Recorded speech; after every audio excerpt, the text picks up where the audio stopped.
Good morning, students. Welcome to government class. The topic we are going to discuss for this segment is political ideologies, and it has many subtopics under political ideologies. Ideology is a way of life that an individual believes something can be done in the best way. And under political ideologies, we have capitalism, socialism, communism, communalism, feudalism, oligarchy, and the rest. So I'll be taking them one by one. Capitalism as an ideology. What is capitalism? Capitalism can be defined as an economic system in which the means of production, distribution, and exchange of goods and services are in the hands of private individuals, and government participation is at minimum. What are we talking about? In a country where capitalism is practiced, the economy of the state is majorly in the hands of private individuals.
Government participation is at a minimum or is at minimum. So in such a country, private sector takes about 80%, while government takes 20%. USA is a good example of a state that practices capitalism. Features.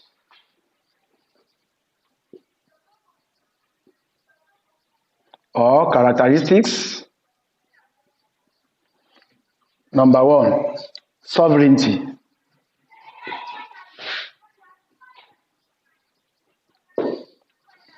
Sovereignty or freedom. Consumers in the state where this ideology is practiced have that freedom to determine what they want to buy with their money, knowing fully well that we have many producers in the system. They determine what they are going to buy with their money. They are not under compulsion that you must buy this or that. Number two, production.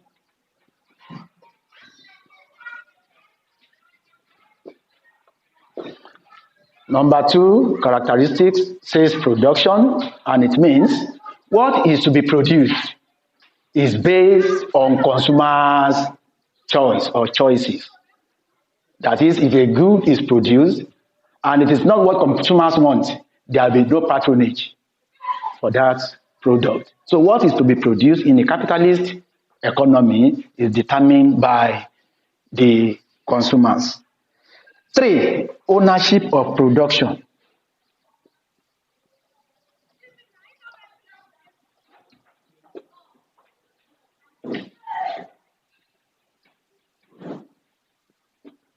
Ownership of production, when we talk of land, labor, capital, entrepreneur, all the factors of production are majorly controlled by the private sector. As I said, government participation is at a minimum.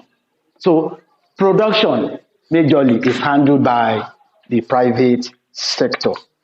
4, competitive market.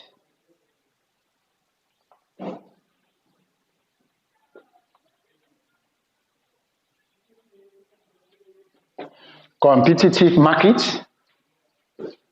operates where we have capitalism, in the sense that we have many producers producing similar or variety of goods. So it creates competition among them. I will produce the best product so that I will attract customers to my side. Or the other one too is try to produce the best. So that brings about competition. And that gives consumers an advantage. Then government participation.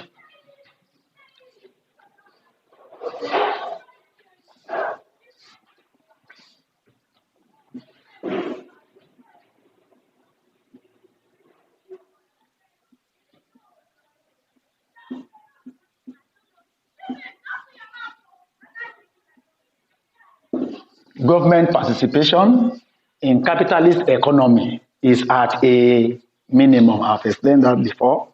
Then profit, number 6. Profit, the major aim in capitalist economy is to make profit. Anyone who goes into production of one thing or the other has the aim of getting profit. So that is a major reason behind this ideology. Then specialization.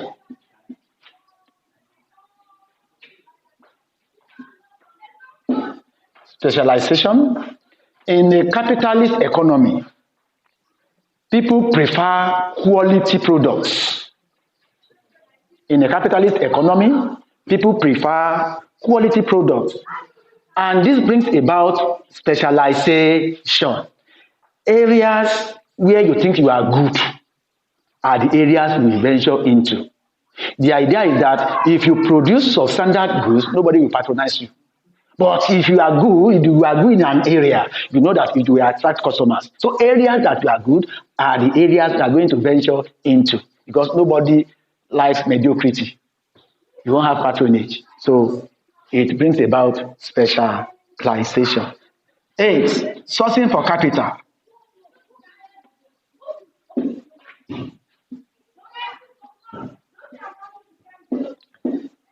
Capital is what you are going to start the business with in relation to cash that you are going to use to establish the business. Under capitalist economy, you who wants to start a business is the one that will look for the money you are going to use to start the business. You can go to borrow in a bank or in any financial institution. So you have that privilege to look for money as capital to start your business. Demand and supply.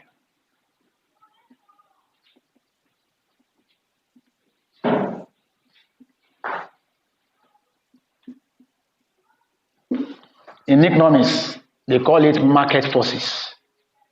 In a state where capitalism is practiced, the economy will be driven by market forces, demand and supply. The demand for a good will dictate how the supply will go. If demand is low, then supply too will be forced to come down. If demand is high, then the supply too will follow suit. We call it market forces. Then another one I want to add to it is that we have many producers. Number 10.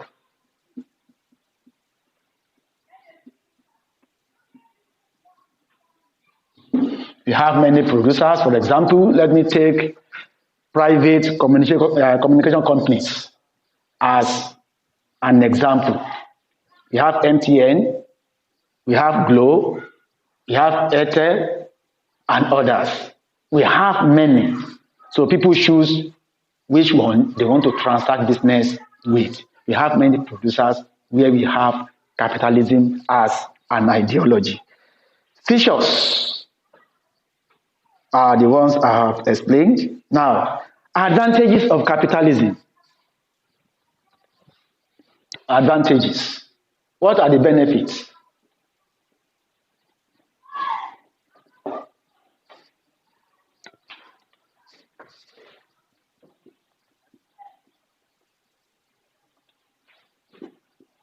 Advantages, number 1, competition. It brings about competition among the producers of similar goods or different goods. And this competition will bring about quality products. For example, we have MTN, we have Glo, we have Airtel and the rest. They do compete among themselves to give consumers best treatment. So at times they do promo to win customers to their side and other things that they do to attract customers. So there is competition.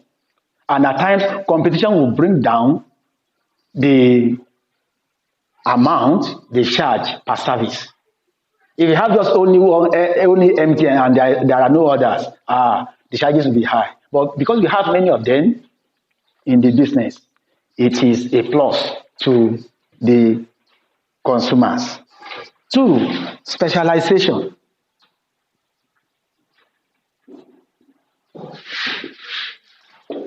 I said it the other time that this economy supports expertise.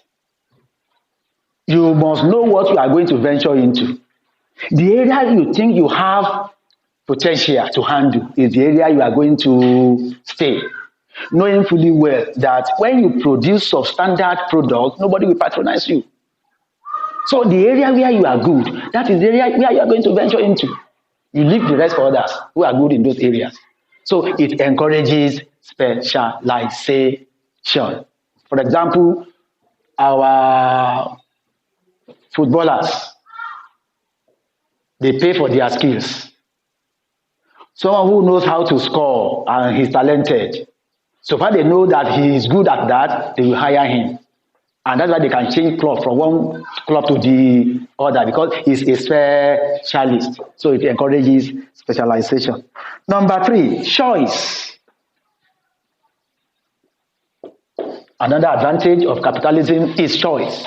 It enables customers to choose their choice from variety of goods. Every year I make use of toothpaste as an example. We have many toothpaste from Close-Up to Dabo to Mazda to many others. So individuals choose his own choice. Not that we have Close-Up alone, no other one exists. So if that happens, the consumers are limited to that only one product. So an advantage is that we have variety of goods that consumers can choose from. The same way, automobile companies. We have Mercedes-Benz, we have Toyota, we have Nissan. People choose their choices. It is an advantage. Economic development. Number 4.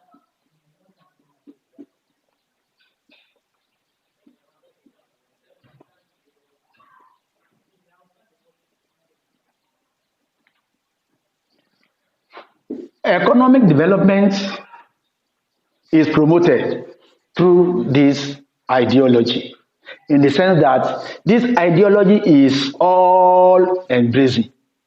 What does it mean? We have many people, many producers in this system. So it enables the economy to grow fast. For example, some years back, we had only Nitel handling our telecommunication. The economy didn't grow that time. But this time around, we have many. And all of them have staff working with them. So it boosts the economy, unlike before. So the rate at which the economy will grow will be faster under capitalism. The next one, number 5, initiative.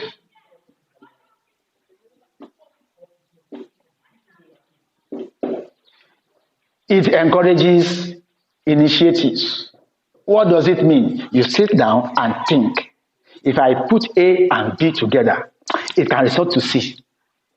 If I put C and D together, this may be the result. It encourages people to think of what to do. Nigeria is bending towards capitalism. We are yet to get there, but we are moving closer. In the sense that this COVID-19 pandemic has taught people many lessons. What can I do that will get me some money? What can I do on my own to get me some money? That is the initiative. Every year I always use this example that some years ago, someone came up with the idea of caging water inside nylon, and he called it pure water initiative. Now we have many people in that business, so it encourages initiative. So to sum up, capitalism can be defined as an economic system in which the means of production, exchange, and distribution of goods and services are in the hands of private individuals, and government participation is at minimum.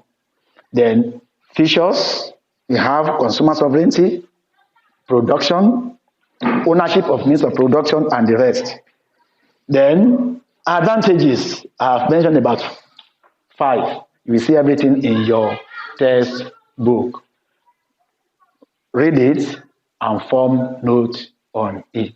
Thank you.